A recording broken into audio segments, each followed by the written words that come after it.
Hello, Prosperivarians. The best school has come to stay in the city of Calabar. It is called Beryl International School. Take advantage of this opportunity now. Tell me the best school, Beryl is the best.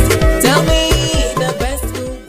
Today we'll have our online lessons for basic science, and this class is reserved for Jss1 and 3 students. Jss1 and 3 students. And the topic for today will be forces. Force. How are you doing at home? I hope you're staying safe. And I hope you're also doing my assignments, as though I've not seen any.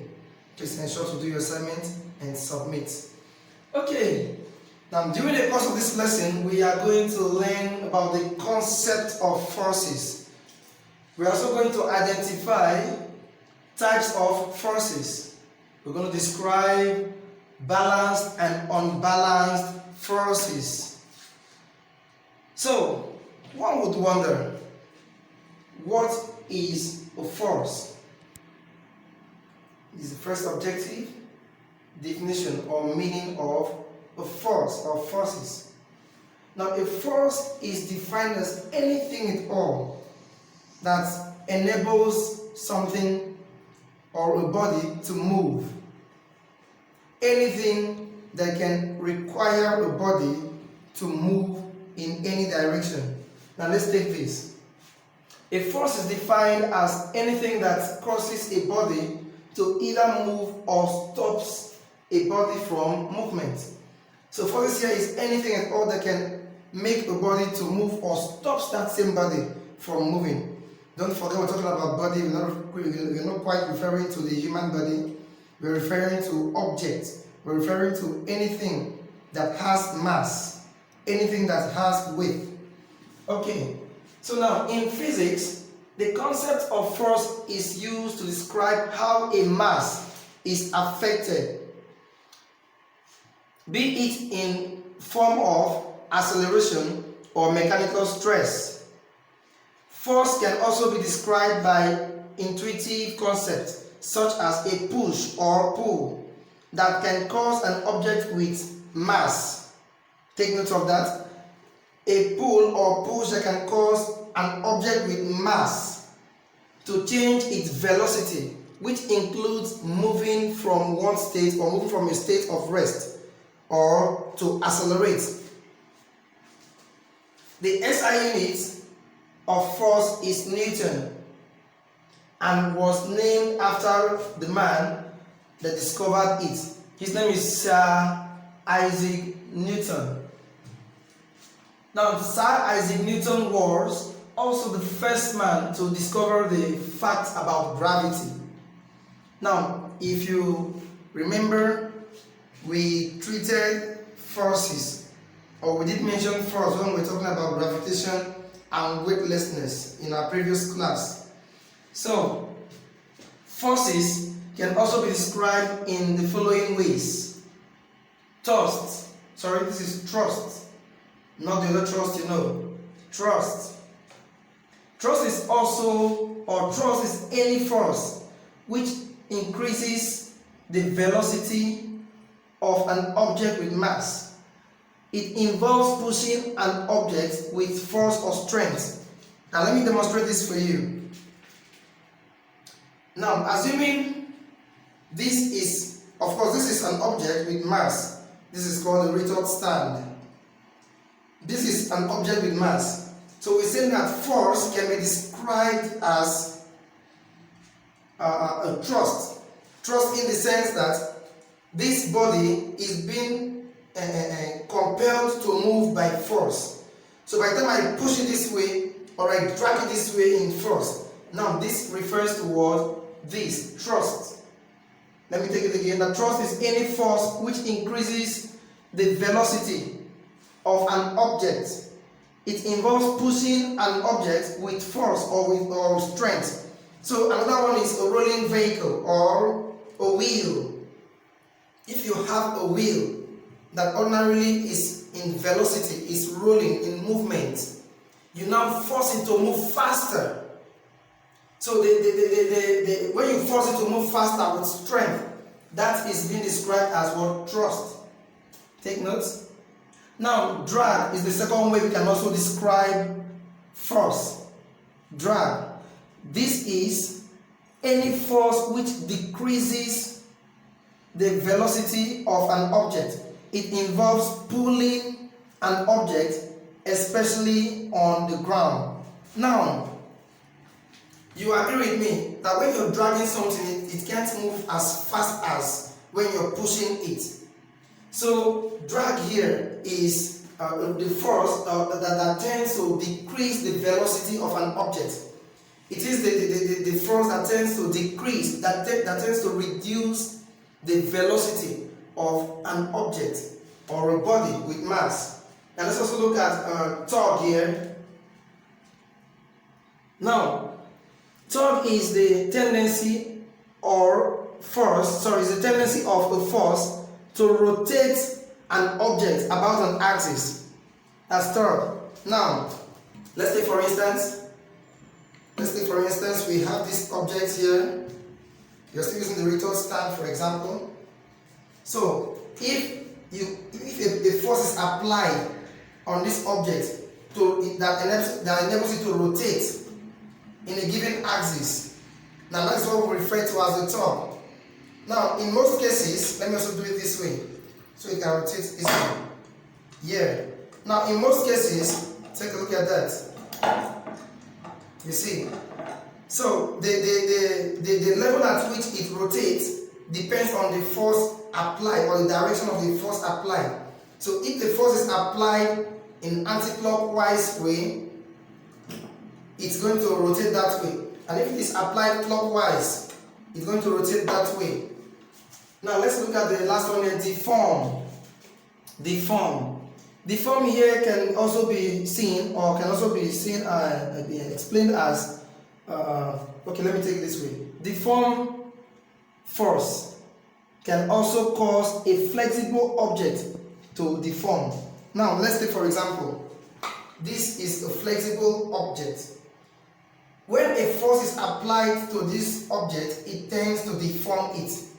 It has been designed in a very unique way. You can see it. But when a force is applied by virtue of pressing it, you see that this object is now deformed. You see. Why is it deformed? Because a force has been applied to it. So that force had caused this object now to be deformed. Okay, let's now take the second objective, which is to identify the types of forces. So we want to look at types of forces. Now, there are two main types of forces. Let's explain this. There are two main types of forces, like I explained to you when we were studying gravitation and weightlessness. So these two types of forces are contact force and non-contact force. Now, if you remember vividly, I did mention an example of a non-contact force for you when we were having that lessons about gravitation. I told you that the gravitational force or gravitational pull, as a law of gravity, causes objects with mass to come together, to form. Okay, that means it is not a non-contact force. So let's go ahead with this now. Forces can be divided into two main types. These are contact force and non-contact force. So let's look at what the contact force is before we can list their examples. Contact force or contact forces, these are, or this is, the type of force that requires the coming together of the bodies involved. This is to say that if two bodies are involved, let's take for example, look at this, let's take this chair for example. If we're talking about the contact force means if I want if I want to apply force to this table or to this chair, I would have to make contact with it first, which means the body it requires the coming together of the body involved, or the both bodies involved.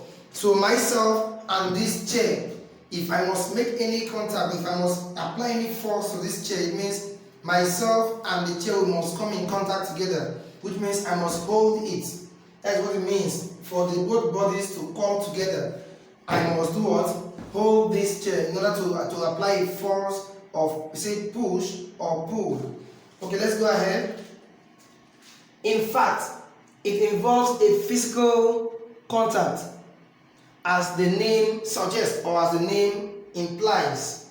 So now let's look at the examples of contact force. Number one, we have push. Push. Now this is to push. This is how the force of push is applied. I'm pushing. You see, that is to push. You're pushing. The next example here is lift. Lift. Don't forget we're talking about forces. So let's take the example of lifting. Lift. Okay. The next one here is kick. Of course, you know how to do that. Kick. Just like when a player plays the football. Okay. The next one here is punch. Just like when a wrestler, some of you know them, you can name them, you know Roman Reigns, you know Brock Lesnar, name them. When he's punching, or you have Michael Jackson, the boxers, name them. When he's punching, that's another force applied. We also have pull. Pull. Let's take this for example, pull. I'm pulling the chair. Okay. Let's take the next one, to tension. To tension. If I had a rope with me, I would have done it better. To tension. That's the tension. Okay. We have friction. Next. Friction. It etc. Now friction here is the force applied between the tires of the vehicle and the road. The force applied that enables the car or the vehicle to move. Friction. The tire has to rub. That is friction. Now if you have this friction even with your arms, you will realize that you're going to form energy, heat energy. If you do this like this for a long time, you will feel your hands will be very warm. That is friction. Now let's do this. Of all these examples, tension is the only indirect contact force, while the rest are direct contact forces. Now let's look at non-contact force as another type of forces. Now, this is the type of force that does not require a physical contact before it is felt. Once the bodies come within a certain region called a force field. We also mentioned force field during gravity. The effect of the forces is felt. Now let's take examples of non-contact forces or non-contact force. Number one, here we have gravitation. We also have electrical and magnetic forces. Gravitation here, like I told you before, when an object with mass has a free fall, or when you throw it up and it falls down automatically by itself, that is because of what? Gravitational force. That is a non-contact force. You don't necessarily, the earth does not necessarily have to come in contact with the object in the air, but the gravitational force will pull it down. It's going to drag it, it's going to drop. That's why we're supposed to say anything that surely goes up must come down. Okay, and then electrical here. Of course, we're going to give more explanations to that. And magnetic forces. Okay, let's take a listen. Now, in continuing to what we've said earlier, a force field. I believe we mentioned the force field in the other explanation. So now I want to define what the force field is. So a force field is defined as the region or space within which the effect of a force is felt. So anytime you have the term force field, just take note that it refers to the region or the space within which the effect of that force is now felt. So the force field could be the region or the space where the friction has taken place or where the pull has taken place. You know, if you do remember, most times when you go to the supermarket to buy something or banks, you will see a door. In that door, something may be written like pull or push. And funny enough, most times some of you see push and you'll be pulling. Most times you see pull and you'll be pushing. So let's take note of those terms. The difference is a very, very, very big difference between to push and to pull. Okay, let's also look at gravitational force. The gravitational force is the force that pulls objects to the center of the earth. Gravitation is a type of non-contact force that is accompanied by the force of gravity. Now let's also look at an electric force. We've mentioned them before, so it's time to explain. An electric force is a force that requires both the positive and the negative charges, that is the protons and the electrons, otherwise known as the ions, before it can be felt, before its force or its impact can be felt. Don't forget once again, when anything is positively charged, that means that's the proton, and when not proton, proton, P-R-O-T-O-N, and when it is negatively charged, it can also be referred to as electrons. Okay, now let's continue. An electrical force occurs between a positive charge and negative charge ions. And let's look at how it is done. Let's take notes. If an atom has more electrons, it means it is negatively charged, than protons, that is positively charged or positive charges, it eventually becomes negatively charged and it is called an anion. If an atom has more protons, positive charges, than electrons, negative charges, it eventually becomes positively charged and it is called the cations. And if an atom has equal number of protons as positive charges and electrons, negative charges, the atom is electrically neutral. When something is balanced, it's not here, it's not there. So it is neutral. So let us look at this diagram that's going to explain this for us. Now do not forget, look at this. This is what the protons, the signs plus is used to describe what the protons, and the sign minus here is used to describe what the negative, as there's positive or negative, which is also as good as protons and electrons. Let's take it once again. This sign or this symbol here, plus, in mathematics is also known as additional symbol or sign.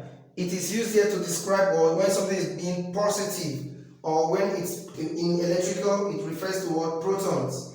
And then the symbol here or the sign here, subtraction, here you see, it's used in this topic to describe when an electron, when an atom is negative, also known as it has electrons. So let's count this. Please come closer. Let's count this together. So if we have something like this, 1, 2, 3, 4, 5, 6, 7, 8, 9, 10 of protons, and we now have 1, 2, 3, 4, 5, 6, 7, 8, 9 of electrons. What does this mean? This means that this atom here is positively charged body. This is a positive charged body. This is what this means.